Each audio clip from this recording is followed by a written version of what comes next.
हे बच्चा, good morning. कैसे हो आप लोग? आज हम लोग आगे डिस्कस करते हैं जो हम लोगों ने लास्ट टॉपिक डिस्कस किया था। उसके आगे सेल के बारे में डिस्कस कर रहे थे। सेल का जो इवोल्यूशन यानी कि जो कंसेप्ट का इवोल्यूशन था, हमने देखा कि 17th सेंचुरी स्पेशली जब रॉबर्ट हुक ने थ्योरी दिया 17th सेंचुरी, इसके बाद जो है यहाँ से तो एक डायरेक्शन मिल गया लोगों को इस पॉइंट ऑफ व्यू से सोचने का। और फिर ये गया 1940 तक जब हमें इलेक्ट्रॉन माइक्रोस्कोप मिल गया। तो एक थियरी अगर देखा जाए इवॉल्व होने में लगभग 300 साल लगा, almost 300 years. And trust me, आज भी कंटिन्यूअसली इनके जो भी थियरीज हैं, जो भी इंट्रिकेसीज हैं अबाउट द सेल, छोटी छोटी बातें माइन्यूट माइन्यूट कंटिन्यूअसली इवॉल्व हो ही रहा है ना। सोचने का तरीका बदल जाता है। अल्टीमेटली हमारा पर्पस क्या रहता है, उसको अप्लाई करना। अप्लाई कैसे? जैसे जैसे आप देखते हो कि कई सारे अलग अलग तरीके की बीमारियां होती है। जैसे आपने कैंसर सुना होगा, जब तक आप सेल्स को नहीं जानोगे तो उस पर इलाज कैसे करोगे? सो कंटिन्यूअसली इन सब चीजों पे रिसर्च चल रहा है। तो एक थियरी पर्टिकुलर इवॉल्व होने में बहुत ही लंबा समय लगता है। और थियरी ऐसा चीज होता है जो हर एक पॉइंट ऑफ व्यू से एक्सेप्टेबल होता है। तो इसके बारे में हमने देखा, हमने सेल के बारे में जाना कि सेल जो टर्म यूज किया गया, कैसे कहां से पिक किया गया, क्योंकि हम लोगों का जो भी स्टडी है बेस्ड ऑन द इंग्लिश, और इंग्लिश का जो टर्म्स वगैरह है वो based on the Latin and Greek और लैटिन से लिए गए टर्म्स से ही लिया जाता है। तो सेल का मतलब small room, that is the reason उन्होंने ये शब्द पिक किया। फिर सेल के बारे में कई सारी बातें हम लोगों ने क्लियर आउट किया कि सेल जो है बेसिक यूनिट यानी कि सबसे प्राइमरी ब्रिक होता है किसी भी ऑर्गेनिज्म, क्योंकि सेल क्या बनाता है? एक ऑर्गन बनाता है ना। ऑर्गन का मतलब होता है टूल। डिफरेंट टूल का डिफरेंट फंक्शन है। तो ऐसे बॉडी के अंदर भी डिफरेंट ऑर्गन्स हैं। अब ये ऑर्गन्स जो है प्रॉपर कोऑर्डिनेट करके आपस में एक काम करते हैं, कंटिन्यूअस वो वर्क करते हैं, सिस्टमैटिक वर्क करते हैं, उसको बोलते हैं ऑर्गेनिज्म। तो कोई भी लाइफ, ऑर्गेनिज्म का मतलब क्या है? हम लोग कह रहे हैं कि कोई भी लाइफ, कोई भी लिविंग एंटिटी जो उस तरीके से एक्टिविटी को फॉलो कर रहा है, उस तरह की एक्टिविटी को फॉलो कर रहा है। कैसे? जैसे लाइफ में लोग क्या क्या करते हैं, जैसे ब्रीथिंग करना, ठीक है, रिप्रोड्यूस करना, इसके अलावा कंज्यूम, जो भी ह्यूमन एक्टिविटी है ना, एक्सक्रीट करना, कंज्यूम, ये सारी एक्टिविटी कोई फॉलो कर रहा है तो वो क्या हो गया? Living being. तो ये हमारा एक एक्सटेंसिव अंडरस्टैंडिंग हो गया कि सेल जो है ऑर्गन्स बनाता है, ये ऑर्गेनिज्म बनाता है। सेल के कुछ ऑर्गेनिज्म ऐसे भी होते हैं जो सिर्फ एक ही सेल के होते हैं। तो फिर हमें ये समझ में आया कि यार सेल के अंदर भी सफिशिएंट कुछ ऐसा है, सेल के इनसाइड भी बहुत कुछ ऐसा है जो अपने में ही प्रॉपर फंक्शनिंग ये प्रोड्यूस कर सकते हैं। इन्हें जो भी काम करना है सेल के अंदर ही सफिशिएंट है। तो जो सेल के अंदर जो ऑर्गन्स हैं, जो सेल के इनसाइड ऑर्गन, इनको बोला गया ऑर्गेनेल्स। क्या बोला गया? Organelles. Organ again, nails, else जो है ELS व्हाटएवर, ये एक फ्रेंच टर्म है जिसका मतलब होता है स्मॉल। क्लियर? तो हमने कई सारे ऑर्गन के बारे में, सेल के जो ऑर्गनल्स के भी बारे में थोड़ा सा डिस्कस किया था। अब क्योंकि सेल जो है उनके फंक्शन अलग होंगे तो वो ऑर्गन अलग बनाएगा। इसी तरह से हमने कई तरह के सेल भी देखे थे। जैसे कि कौन कौन से देखे थे? जैसे ब्लड सेल देखा था। ब्लड सेल जिसका काम है पूरे बॉडी में ऑक्सीजन पहुंचाना, है ना। हमने देखा था नर्व सेल का फंक्शन है कि पूरे बॉडी में इंफॉर्मेशन पहुंचाना, पूरे बॉडी में इंफॉर्मेशन पहुंचाना, नर्व सेल।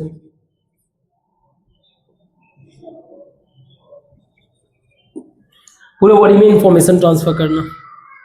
इसके अलावा ओव्यूम सेल होता है, वुमेन एक्स, फीमेल एक पोर्शन जो रिप्रोड्यूस करने में काम आता है, ओव्यूम सेल। Female egg. और ये हमारे बॉडी का सबसे लार्जेस्ट सेल होता है, यही हमारे बॉडी का क्या होता है, लार्जेस्ट सेल भी होता है। ठीक है, इसके अलावा स्पर्म होता है, स्पर्म होता है, ये होता है male reproductive cell, male reproductive cell. ये दोनों ही मिलकर जब एक जाइगोट बनाते हैं, खैर आगे इस सब चीजों को डिस्कस करेंगे, जब बना उसके बाद ही बेबी प्रोड्यूस होता है। तो कहने का मतलब यही है कि जो अलग अलग सेल होते हैं उनका अलग अलग फंक्शनिंग होता है, इनका स्ट्रक्चर डिफरेंट होता है, लेकिन सर्टेन लेवल पे ये क्या होते हैं, सेम होते हैं। अपार्ट फ्रॉम दैट हमने बोन सेल के बारे में भी डिस्कस किया था, जो पूरे बॉडी को स्ट्रक्चर प्रोवाइड करता है, ना, मसल सेल हो गया, स्टमक सेल हो गया, फैट सेल, मल्टीपल सेल। तो अब हमारा जो फोकस होगा सेल के बारे में समझना कि सेल एग्जैक्टली बना क्या है। तो जब बात करते हैं हम लोग सेल की, तो सेल में बेशक उसके अंदर बहुत सारा कुछ होगा, लेकिन 3 चीज आपको कॉमन फीचर मिलेगा almost every cell. 3 common feature in all cell. किसी भी तरीके के सेल में ये 3 कॉमन फीचर लगभग मिलेंगे ही मिलेंगे। नंबर 1 एक होता है प्लाज्मा मेम्ब्रेन, प्लाज्मा मेम्ब्रेन। ये सेल कोई है, सेल का जो आउटर एक्सटर्नल बाउंड्री है, आप उसको समझ लो। तो आप सिंपल पहले शब्द से ही समझ लो कि ये कैसा होता होगा। प्लाज्मा एक लिक्विड टाइप का होगा, है ना, फ्लूइड टाइप का। मेम्ब्रेन का मतलब होता है, आप कह सकते हो झिल्ली, स्किन कह लो, झिल्ली कह लो, एक झिल्ली भी चलेगा, अभी डिस्कस करेंगे इसके बारे में। पहला तो ये चीज हो गया कि प्लाज्मा मेम्ब्रेन मिलेगा आपको। दूसरा, आपको फिक्स सेल के अंदर साइटोप्लाज्म मिलेगा, साइटोप्लाज्म। अगेन हम लोग शब्द से ही बस समझते हैं, बाकी हम लोग डिटेल अभी आगे पढ़ेंगे। साइटो शब्द बना हुआ है Kyoto, Kyoto, spelling whatever, Kyoto. Plasm again fluid type का, लिक्विड टाइप का कुछ स्ट्रक्चर होगा। काइटो का मतलब होता है सेल, यानी सेल के अंदर वाला फ्लूइड, जिसको आपने दे दिया cytoplasm. And third one is nucleus. Nucleus शब्द किस चीज को रिप्रेजेंट करता है, सेंटर को। तो ये वो पॉइंट होता है जो पूरे के पूरे सेल को क्या करता है, कंट्रोल करता है। तो बेसिकली हमारा जो अगला टॉपिक है कि सेल बना क्या है, सेल मेड ऑफ, किस चीज से बना है, कैसे बना, उसका इंटरनल स्ट्रक्चर। तो सबसे पहले हम लोग प्लाज्मा मेम्ब्रेन डिस्कस करते हैं, इसको मिटाते हैं और स्टार्ट करते हैं प्लाज्मा मेम्ब्रेन के बारे में। सो प्लाज्मा मेम्ब्रेन को सेल मेम्ब्रेन भी कहते हैं, प्लाज्मा मेम्ब्रेन, और इसी को कहते हैं, या कह लो सेल मेम्ब्रेन। ओके, तो हम लोगों ने पढ़ा कि सेल, मान लो ये मेरा सेल है, ये एक सेल है। सेल के अंदर 3 फीचर्स तो मिलेंगे ही मिलेंगे, कॉमन फीचर 3 मिलेंगे। एक मेरा हो गया न्यूक्लियस, और यहां पर भरे हुए हैं जो एक लिक्विड टाइप कह लो या जेली टाइप भरा हुआ है, ये हमारा है साइटोप्लाज्म,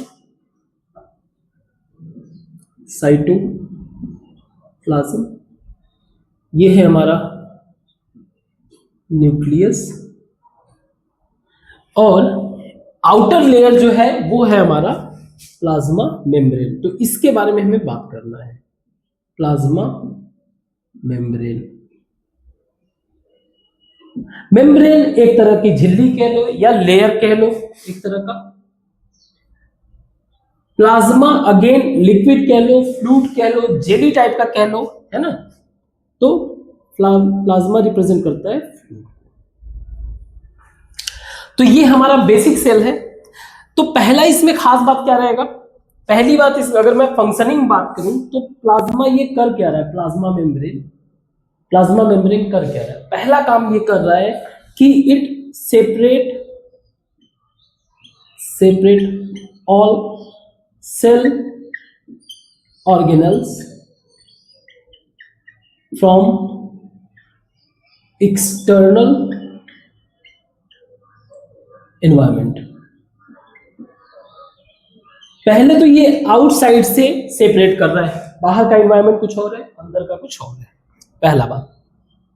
दूसरा बात इसका एक खास बात ये रहता है कि अब देखो बॉडी के अंदर सेल है, आप खाना कंज्यूम करते हो, ऑक्सीजन जाता है, सेल को ऑक्सीजन चाहिए, ये पता ही है ना। तो इसका खास बात ये है कि प्लाज्मा मेम्ब्रेन जो है ये करता क्या है, ये कुछ चीजें some material take inside this cell, कुछ चीजों को अपने अंदर लेता है, and some material throw outside the cell. कुछ को क्या करता है ये सेल अलाउ करता है कि तुम इसके अंदर जा सकते हो, और कुछ को जो है बाहर निकालता है। हर एक मटेरियल को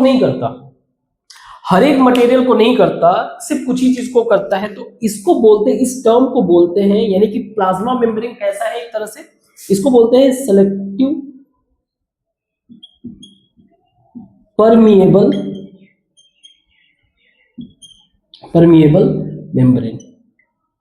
नाउ अगेन नया टर्म है परमिएबल जो टर्म बना हुआ है पर यानी थ्रू, मियर शब्द से बना हुआ है, इसका मतलब टू गो, जिसके थ्रू जाया जा सके।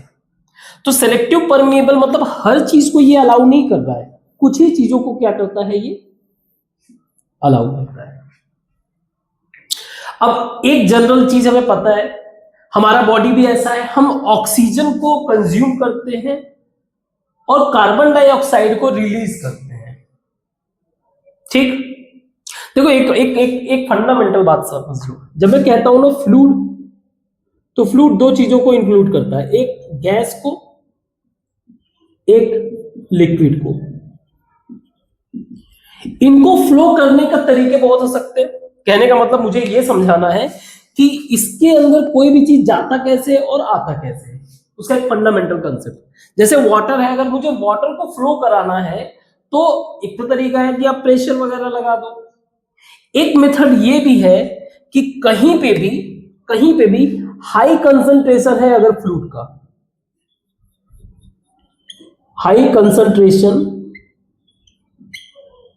कंसंट्रेशन हाई, फ्लूइड का कंसंट्रेशन यहां पे हाई है, यहां पे कम है, फ्लूइड का कंसंट्रेशन यहां पे लो कंसंट्रेशन है।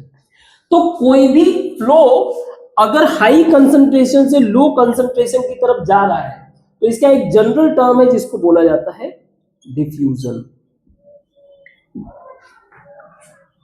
सो the material pass through the cell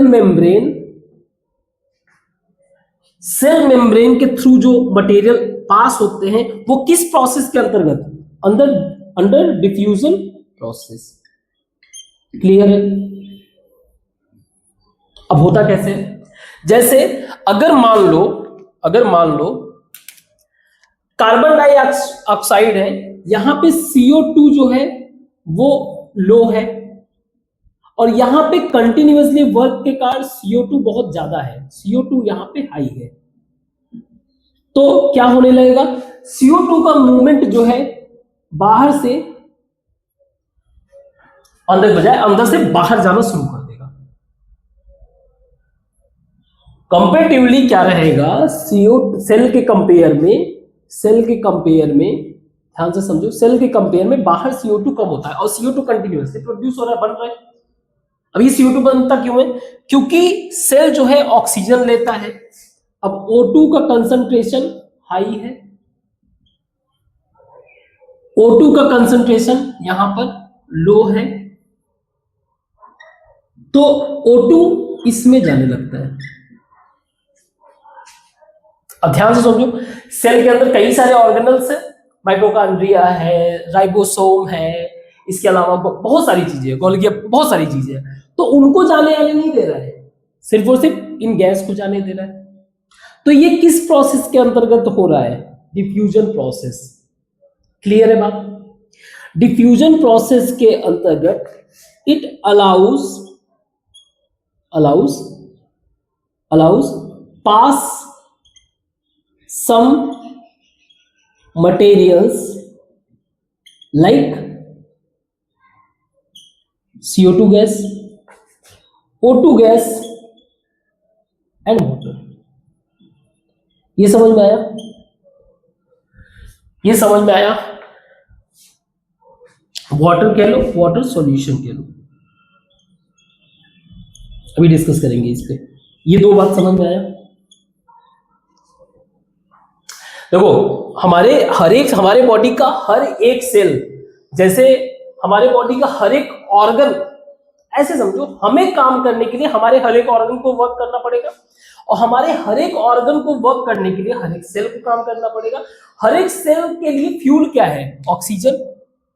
तो सेल जो है सिर्फ ऑक्सीजन को अलाउ करेगा कि ठीक है तू जा भाई काम कर, और बदले में वहां पे जो कार्बन डाइऑक्साइड प्रोड्यूस हो रहा है तो उसको निकालना भी तो पड़ेगा। अब ये जो प्रोसेस हो रहा है इसको बोलते हैं डिफ्यूजन। Getting my point? कैसे होगा diffusion process? It always flow from high concentration to low concentration. Good, very good.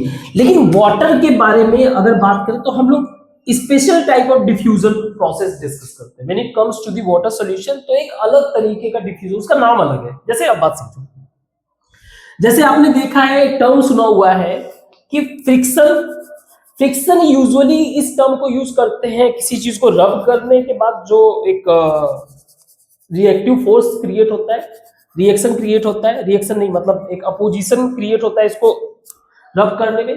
तो यूजुअली जो टर्म है फ्रिक्शन वो दो सॉलिड के बीच में यूज करेंगे। लेकिन अगर यही दो फ्लूइड है तो एक फ्लूइड फ्लो हो रहा है, उसके जैसे पानी है, पानी के ऊपर ऑयल डाल दो तो उनके बीच में तो फ्रिक्शन क्रिएट होगा। ऐसे को बोलते हैं विस्कोसिटी। और अगर यही एक सॉलिड है और एक फ्लूइड है तो गैस वगैरह, ऐसे को बोलते हैं ड्रैग। जैसे आप पतंग उड़ा रहे हो, पतंग से हवाएं टकराए तो वो ड्रैग होगा।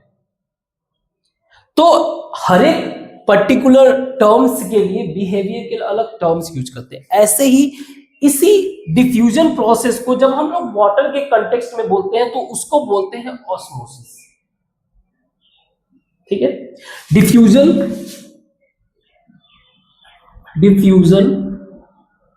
प्रोसेस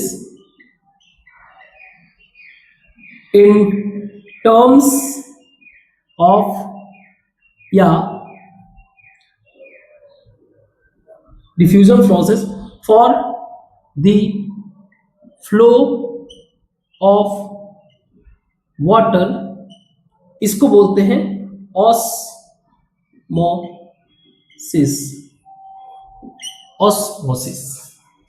ठीक है? तो इसको मिटाते हैं और ऑस्मोसिस डिस्कस करते हैं। सो ऑस्मोसिस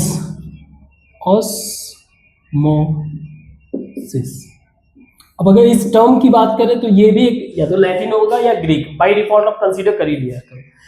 तो ये टर्म बना हुआ है, मान लो लैटिन से बना हुआ है, तो ऑस्मोस, जिसका मतलब होता है पुश करना, प्रेशर देना। लेकिन ऑस्मोसिस जो टर्म यूज करेंगे specially for water movement, water flow. अब ये वाटर फ्लो कैसे होगा? हाई कंसंट्रेशन से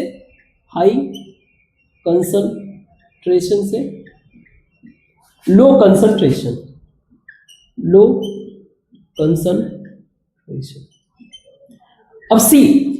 अब ये कैसे कंसंट्रेशन? जैसे मान लो एक पानी, जो मेरा पानी उसको मैं एक ग्लास में कंसीडर कर ले रहा हूं कि सेल के बाहर मेरा इतना कुछ वाटर है। ठीक है, और सेम सेल के अंदर कुछ वाटर है। अब ये फ्लो कैसे होगा उसको समझना है आपको। तो ये हमारा ग्लास है और सेम साइज का ग्लास जो है हमारा ये, मान लीजिए अपीयरेंस में मान लो अगर अलग दिख रहा हो तो बात अलग है, लेकिन हमारे पॉइंट ऑफ व्यू से दोनों सेम है। अब हमारे बॉडी के अंदर दो नेचुरल चीजें मिलेगी, क्योंकि देखो खाना वाना पचाने के लिए एसिड रिलीज होता है, ठीक है। एसिड को कहीं से भी बेस वगैरह मिला तो वो फाइनली क्या बना देगा, सॉल्ट बना देगा। तो दो चीजें तो कॉमन मिलेगा, सॉल्ट और शुगर, सॉल्ट और शुगर, ये तो मिलेगा ही मिलेगा।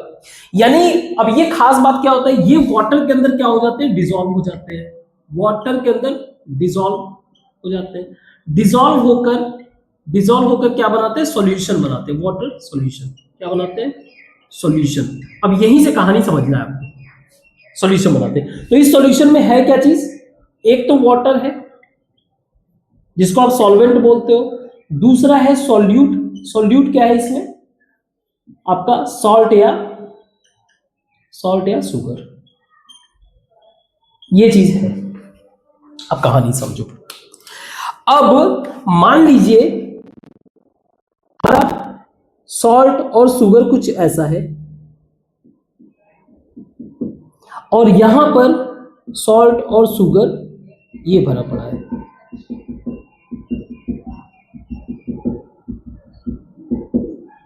ठीक है, और ये है हमारा वाटर।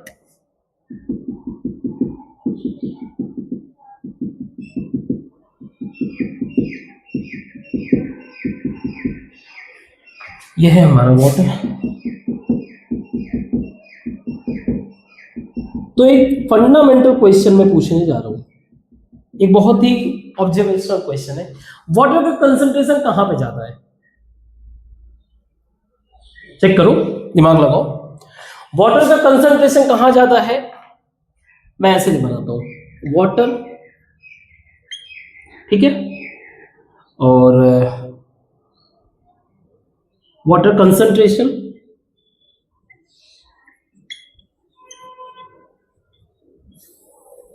ठीक, इसके अंदर जो सॉल्यूट है, सॉल्यूट का भी कंसंट्रेशन मान ले, सॉल्यूट कंसंट्रेशन, और सॉल्यूशन का टाइप भी बता दो, किस तरह का सॉल्यूशन है, डाइल्यूट है कि कंसंट्रेटेड सॉल्यूशन है, सॉरी सॉल्यूशन कैसा है।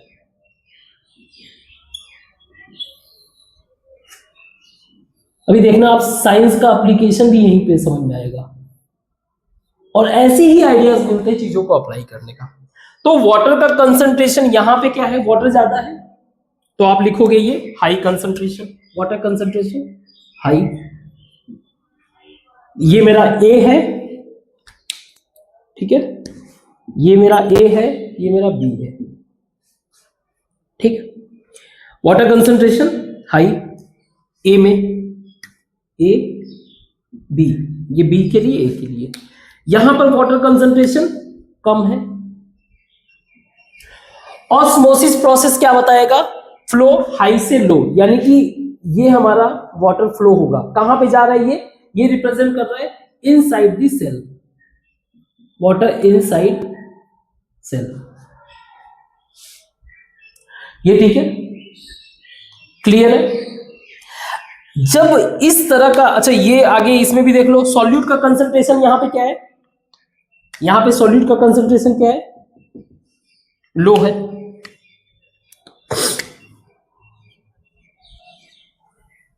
और यहां पे सॉल्यूट का कंसंट्रेशन हाई है। यहां पे सॉल्यूशन कैसा है, पूरा का पूरा कंप्लीट सॉल्यूशन, पानी इसमें ज्यादा है तो ज्यादा लाइट सॉल्यूशन है ना, जिसको बोलते हैं डाइल्यूट। तो कभी कभी इन छोटे छोटे टर्म से बड़ा कंफ्यूजन क्रिएट हो जाता है, और ये है कंसंट्रेटेड सॉल्यूशन। कंसंट्रेटेड का मतलब क्या होगा, जैसे कोई पानी है उसमें आप ज्यादा चीनी घोल दो तो फिर उसको घोलना भी मुश्किल हो जाएगा, ज्यादा गाढ़ा दिखेगा, क्लियर है, गुड। अब सिचुएशन देखो, तो मैं ये कह सकता हूं कि वाटर यानी osmosis process occurs, osmosis process occurs from high water concentration to low water concentration। सही है।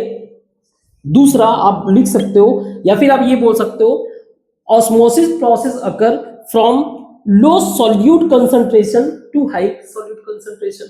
और तीसरा आप ये भी बोल सकते हो कि osmosis process occur from dilute solution to concentrated solution. तो इस तरह के फ्लो को जो बाहर से, ये हमारा क्या है एक्सटर्नल एनवायरनमेंट, ये वाला क्या है हमारा एक्सटर्नल एनवायरनमेंट, और ये है हमारा इनसाइड द सेल, सेल के अंदर का। इस तरह के सॉल्यूशन को बोला जाता है, इस तरह के सॉल्यूशन यानी कि जो वाटर सॉल्यूशन है, ठीक है, इस तरह के सॉल्यूशन, इस फ्लो के कारण इस तरह के सॉल्यूशन को बोला जाता है हाइपोटोनिक। अगेन नया टर्म है। हाइपो का मतलब होता है बिलो, हाइपो का मतलब बिलो, टोनिक का मतलब प्रेशर रिप्रेजेंट करता है। यानी कि सेल के अंदर जो है कम कंसंट्रेशन है वाटर का, बिलो कंसंट्रेशन है, और सेल के बाहर जो है ज्यादा वाटर का कंसंट्रेशन है। अब अगर सेल के अंदर पानी आएगा तो सेल क्या होगा, खुल जाएगा। तो इसका रिजल्ट क्या होगा, इसका रिजल्ट होगा कि सेल जो है सेल सोलेन या स्वेल कह लो, फूल जाना। इसी को एक टेक्निकल टर्म भी बोला जाता है टर्जिट। क्या बोला जाता है, टर्जिट। टर्जिट भी यही चीज दिखाता है। तो अब इसका एग्जाम्पल आप समझो, जैसे रात में आपने बर्तन में किशमिश डाल दिया और उसको पानी के अंदर छोड़ दिया, अगले दिन आप देखना ये फूल जाएगा। Getting my point? चाहे छुआरा हो गया, ये सारी चीजें आप यूटिलाइज कर सकते हो एप्लीकेशन पॉइंट ऑफ व्यू से। इसका अपोजिट क्या होता है, क्या हो अगर बाहर जो है सॉल्यूट का कंसंट्रेशन जो है कम हो और वाटर का कंसंट्रेशन ज्यादा हो। अब अगर मान लो किसी सिचुएशन में ऐसा हो जाए कि ये हमारा इनसाइड द सेल, यानी कि सेल जो है पहले से उसके अंदर पानी बहुत ज्यादा भरा हुआ है और बाहर जो है पानी कम है, तो इस सिचुएशन में क्या होने लगेगा, वाटर जो है इनसाइड द सेल से आउटसाइड जाने लगेगा। इसको मिटाते हैं थोड़ा, फिर डिस्कस करते हैं।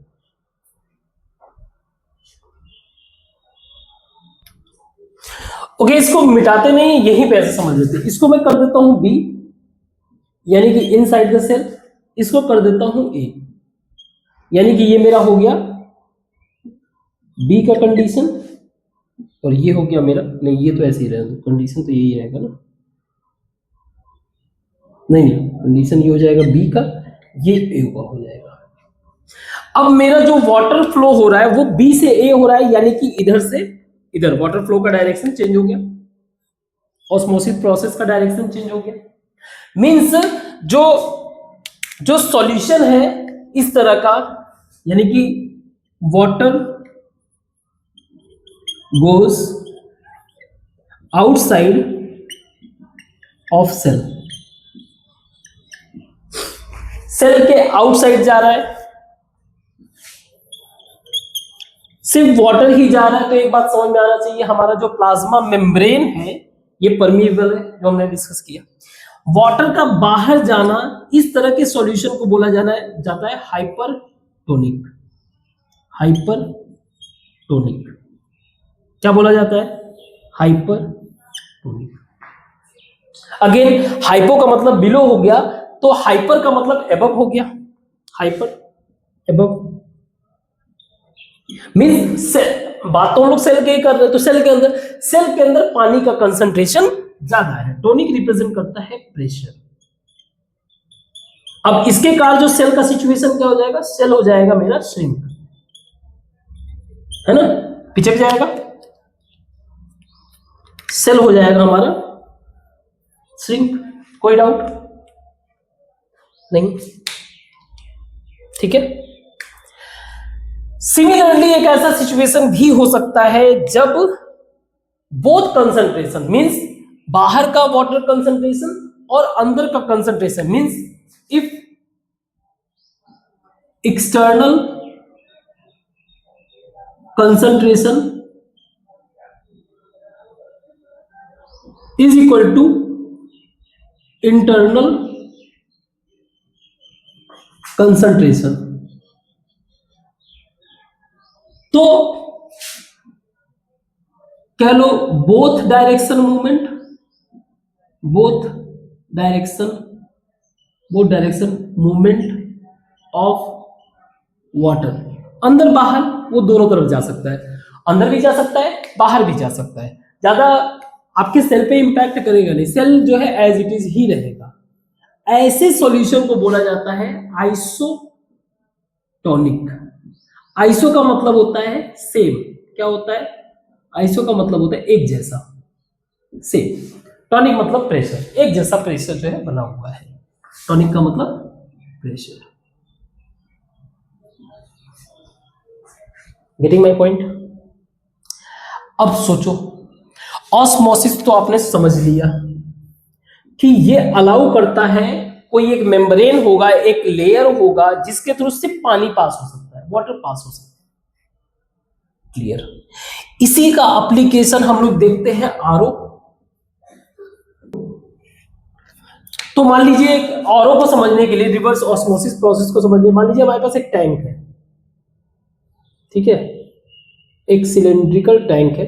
अब इसके अंदर पॉल्यूटेड वाटर आया, ठीक, अभी तो टैंक खाली है, तो इजी वे से इधर से जो है वाटर क्या हो जाएगा, इसमें ट्रांसफर हो जाएगा, क्योंकि इसके बाहर जो है ऑस्मोसिस वाला जो लेयर यानी कि डिफ्यूजन प्रोसेस अलाउ कर रहा है, एक परमिएबल लेयर लगा हुआ है, तो वाटर आ गया। अब जो वाटर आ गया इसके अंदर, तो इसके अंदर वाटर क्या हो गया, हाई कंसंट्रेशन, और यहाँ पे लो कंसंट्रेशन, तो वाटर का चांसेस है इधर चला जाएगा। तो एक अपोजिट फोर्स, एक अपोजिट प्रेशर मेंटेन करना पड़ेगा ताकि ये पानी जो है ये बाहर ना जाए, क्योंकि वाटर का कंसंट्रेशन अंदर जाता है, फिर इसको पंप करके जो है निकाल लेंगे। Getting my point? इसको पंप करके हम निकाल लेंगे। तो इस साइंटिफिक कंसेप्ट से हमें ये आइडिया भी तो आया। और रिवर्स ऑस्मोसिस मतलब रिवर्स यानी कि अपोजिट कर देना, ऑस्मोसिस का मतलब होता है प्रेशर, फोर्स, पुश करना, हम लोगों ने डिस्कस भी किया। तो रिवर्स अपोजिट फोर्स लगाना ताकि जो यहां पर लो कंसंट्रेशन वाटर है, मतलब सॉल्यूट के साथ कई सारे पॉल्यूटेंट्स के साथ मिले हुए, तो वहां पे लोग यहाँ पे हाई होगा, तो ये इधर से इधर ना जाना रहे, वरना हमारा काम क्या हो जाएगा, हम लोग अपना प्योर वाटर तो निकाल ही नहीं पाएंगे। तो ये चीज ध्यान में रखते हुए इसको जैसे ही हम लोग पानी निकाल लिया करेंगे पंप से बाहर, तो यहाँ पे एक जो है इसके कंपेयर से लो प्रेशर क्रिएट हो जाएगा, जिसके कारण यहां से पानी कंटिन्यूअसली इधर आएगा, ना कि इधर से इधर। ठीक है, तो इस थियरी का इस्तेमाल करके हम लोग आरओ भी बना सकते हैं, जो कि अभी चल ही रहा है। बट अगेन आप देख रहे हो कि आइडियाज हमें नेचर से मिल रहा है ना, हमारे थियरी से ही आइडिया मिल रहा है नए नए चीजों को बनाना। ठीक है, तो इसको मिटाते हैं और आगे डिस्कस करते हैं। आई होप कि ये बातें समझ में आया। गुड। तो हम लोगों ने जितने प्रोसेस को डिस्कस किया, जो भी थियरी अभी तक डिस्कस किया प्लाज्मा मेम्ब्रेन का, उसको एक एक्टिविटी के पॉइंट ऑफ व्यू से भी देख लेते हैं। एक्टिविटी 5.3। सो एक इजी सबसे अच्छा सिंगल सेल अगर ऑब्जेक्ट है हमारे पास, वो है एग। बट ये पता है कि एग के ऊपर एक शेल बना रहता है, तो इसके बिहेवियर को समझने के लिए हम लोग क्या करते हैं, एक टैंक लेते हैं। टैंक मतलब एक छोटा सा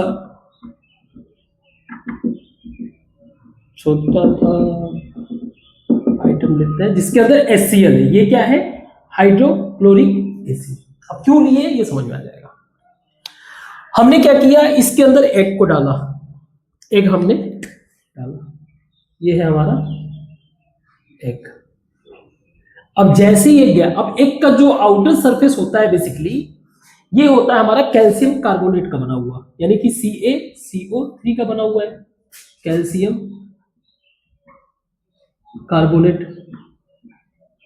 सी अगर हम लोग इसको तोड़ेंगे तो प्रॉब्लम ये हो जाएगा कि पूरा का पूरा अंडा ही बिखर जाएगा, एक ही बर्बाद हो जाएगा। हमें बिहेवियर को समझना है। हमने क्या किया, इसको HCl में डाल दिया। अब धीरे धीरे जो HCl जो हाइड्रोक्लोरिक एसिड है ये इसके कांटेक्ट में आएंगे, तो जो हाइड्रोक्लोरिक एसिड है वो कैल्शियम कार्बोनेट के कांटेक्ट में आया, तो करेगा क्या ये हमारा, अगर आपने पढ़ा होगा, ठीक है, कैल्शियम हम लोगों ने उसके बारे में भी डिस्कस किया था केमिस्ट्री में, कि कैल्शियम जो है हमारा बेस होता है एक एल्कली मेटल जो इलेक्ट्रॉन देने के कंडीशन में, और क्लोरीन हमारा इलेक्ट्रॉन लेने के कंडीशन में, ये दोनों मर्ज होके बना लेंगे CaCl2, ठीक है, कैल्शियम कार्बोनेट, CaCl नहीं वो CaCl2, ठीक है, कैल्शियम क्लोराइड, ठीक है। इसके अलावा हमारा बन जाएगा हाइड्रोजन के साथ H2O ऑक्सीजन, और एक बन जाएगा कार्बन के साथ कार्बन डाइऑक्साइड गैस। तो ये जो धीरे धीरे ये लेयर है ना कैल्शियम कार्बोनेट का, ये इरोड होने लगेगा, और लास्ट में एक पतली सी लेयर, एक पतली सी झिल्ली, पतली सी मेम्ब्रेन बच जाएगा। एक पे एक पतला सा मेम्ब्रेन बच जाएगा। इसको प्रॉपर से समझ लो आप। ये हमारा जो है वाटर के अंदर पूरी तरीके से डिसॉल्व हो जाता है। अब डिसॉल्व का मतलब ये हो गया भाई, जब हम लोगों ने ये टॉपिक पढ़ा था, हमने पढ़ा था सॉल्यूशन, कंसंट्रेशन और सस्पेंशन, ये अलग अलग चीजें पढ़ा था। डिसॉल्व का मतलब ये हो गया कि उसको आप सेपरेट नहीं कर सकते, ना ही वो जाके बैठेगा, वो पानी के पार्टिकल के अंदर घुल गया है बढ़िया से। हमारा क्या है ये कैल्शियम क्लोराइड,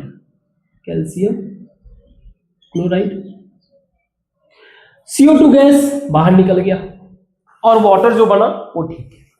अब इस एक के ऊपर जो बचा, धीरे धीरे कम होने के बाद इस एक के ऊपर एक बड़ा ही पतला सा लेयर, बहुत ही थिन लेयर बचा। यही हमारा क्या है, थिन लेयर ही हमारा क्या है, मेम्ब्रेन है, प्लाज्मा मेम्ब्रेन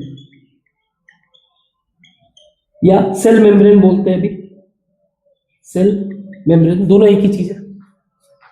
अब इसको हम लोग क्या करते हैं, उठाकर एक प्योर वाटर में डाल देते हैं। अब ये एक्चुअली यहाँ पे ज्यादा वाटर का कंसंट्रेशन कम हो गया ना, कैल्शियम कार्बोनेट डिसॉल्व हो गया तो वाटर का कंसंट्रेशन कम हो गया, इसको इसमें हमने डाल दिया प्योर वाटर में H2O। तो आप थोड़ी देर बाद देखोगे कि एक हमारा क्या हो जाएगा, स्वेल हो जाएगा, यानी यहां का वाटर इसमें जाने लगा, वाटर फ्लो होने लगा। क्लियर, ठीक है। अच्छा, इससे एक बात ये भी समझ में आया कि इसके अंदर वाटर का कंसंट्रेशन बाहर के कंसंट्रेशन से कम है। इस तरह के सॉल्यूशन को बोलेंगे अंदर वाला हाइपोटोनिक सॉल्यूशन और दूसरा वाला हाइपोटोनिक। अच्छा, ये जब हो जाएगा तो दूसरा हम लोग क्या करते हैं, एक सॉल्ट वाटर में डाल देते हैं इसी को, यानी कंसंट्रेटेड सॉल्यूशन में, वाटर में जिसमें नमक मिला हुआ है। तो आप थोड़ी देर बाद देखोगे एक हमारा क्या हो जाएगा, श्रिंक हो जाएगा। Getting my point, calcium carbonate, इसका स्ट्रक्चर, ये सारी चीजें ये, और यही चीज हम लोग किसमिस पे भी अप्लाई कर सकते हैं। सेम चीज रेजिन पे, किसमिस पे अप्लाई कर दो, उसको भी जब आप पानी में डालोगे तो देखोगे कि वो फूल जाएगा, थोड़ी देर बाद स्वेल हो जाएगा, और बाद में उसको जब पानी से निकाल के किसी सॉल्ट वाटर या फिर ऐसे किसी चीज में डालोगे जो कंसंट्रेटेड, यानी कि वाटर का कंसंट्रेशन जिसमें कम रहेगा, वहां पे वो श्रिंक हो जाएगा। Same apply, similar. तो ये समझ में आया। कंक्लूजन में ये है कि एक तो जो प्लाज्मा मेम्ब्रेन है हमारा, प्लाज्मा मेम्ब्रेन, वो बहुत ही फ्लेक्सिबल है। अब हम लोग कंक्लूजन डिस्कस कर रहे हैं। प्लाज्मा मेम्ब्रेन हमारा फ्लेक्सिबल है, जनरली ये लिपिड और प्रोटीन से बना होता है, लिपिड और प्रोटीन। नाउ प्रोटीन क्या होता है, लिपिड क्या होता है। सबसे पहला लिपिड, अगेन जब भी नया टर्म आए क्लियर को, लिपिड जो है ग्रीक लेटर लिपोस से बना होता है, जिसका मतलब होता है फैट या ऑयल कह लो, मतलब कोई भी ऑयली चीज, ठीक है, बट नेचुरल है। प्रोटीन जो है प्राइमरी मटेरियल माना जाता है। प्रो मतलब प्राइमरी, प्राइमरी बिल्डिंग मटेरियल, मतलब ये तो मिलेगा ही। जैसे कोई घर है तो उसमें ब्रिक्स तो मिलेगा ही मिलेगा, इसी तरह से प्रोटीन मिलेगा ही मिलेगा। तो प्रोटीन बेसिकली नाइट्रोजन का बना रहता है, जिसको बोलते हैं अमीनो एसिड। फ्यूचर में हम लोग डिस्कस करेंगे कभी इसके बारे में, अभी नहीं, बस इतना ही, क्योंकि प्रोटीन से हम लोग वैसे ही फेमिलियर हैं प्रोटीन टर्म से। ठीक है, यहां क्लियर हुआ। अब इसका ये जो फ्लेक्सिबल नेचर है, आप समझो प्लाज्मा मेम्ब्रेन का फ्लेक्सिबल नेचर, क्योंकि हमने पढ़ा है कि कुछ सेल, कुछ ऑर्गेनिज्म ऐसे होते हैं जो यूनिसेल्युलर होते हैं, यूनिसेल्युलर होते हैं, यानी एक ही सेल में उनका सारा काम हो जाता है। वो खाना भी खाते हैं, रिप्रोड्यूस भी करते हैं, एक्सक्रेट भी करते हैं, सारी ह्यूमन एक्टिविटी, सारी जो ऑर्गेनिज्म की एक एक्टिविटी होती है, जो एक लिविंग एक्टिविटी होती है, सारा काम करते हैं। हमने इसके बारे में पढ़ा भी था, क्या नाम था? अमीबा, अमीबा है ना, सिंगल लिविंग सेल, पैरामीशियम, ऐसे बहुत सारे बैक्टीरिया वगैरह। तो ये क्या कर रहे हैं? सिंगल, ये जो है अपने बाहर के एनवायरनमेंट जो चीजों को देख रहे हैं, सेल के अपने मतलब मेम्ब्रेन के फ्लेक्सिबिलिटी के कारण उन खानों को भी, उन चीजों को क्या कर लेते हैं? एब्जॉर्ब कर लेते हैं। They means due to flexibility of plasma membrane, the cell engulf मतलब निगल लेना, engulf external desired material, जो भी इनके जरूरत का मटेरियल उसको क्या कर लिया? engulf कर लिया। जो भी उनके जरूरत की चीजें, फ्लेक्सिबिलिटी होने के कारण ही तो कर पा रहे हैं ना, अगर फ्लेक्सिबिलिटी नहीं रहेगा तो कैसे मैनेज करेंगे? तो जो भी इनको खाना चाहिए उसको एनगल्फ कर दिया। और इस प्रोसेस को कहा जाता है, इस प्रोसेस को कहा जाता है एंडोसाइटोसिस।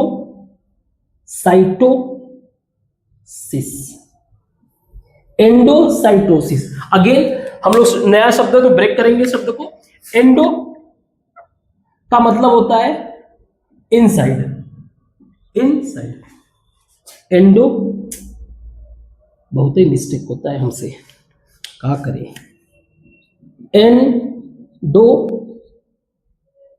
एंडोसाइटोसिस, सो एंडो का मतलब क्या हो गया? एंडो का मतलब inside, cyto means cyto means cell, osis represent करता है प्रोसेस को।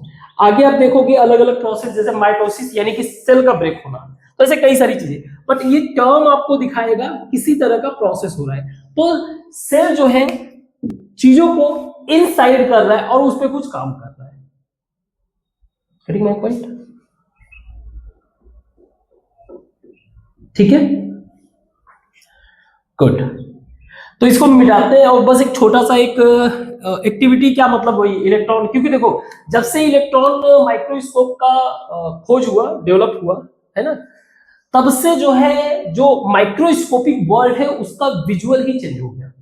इलेक्ट्रॉन माइक्रोस्कोप के बारे में बहुत ही इंपॉर्टेंट, हमने लास्ट क्लास में भी देखा था कि इलेक्ट्रॉन माइक्रोस्कोप, बेसिकली इलेक्ट्रॉन जो है ना, यूजुअली हम लोगों को चीजें दिखती कैसे है? लाइट के कारण।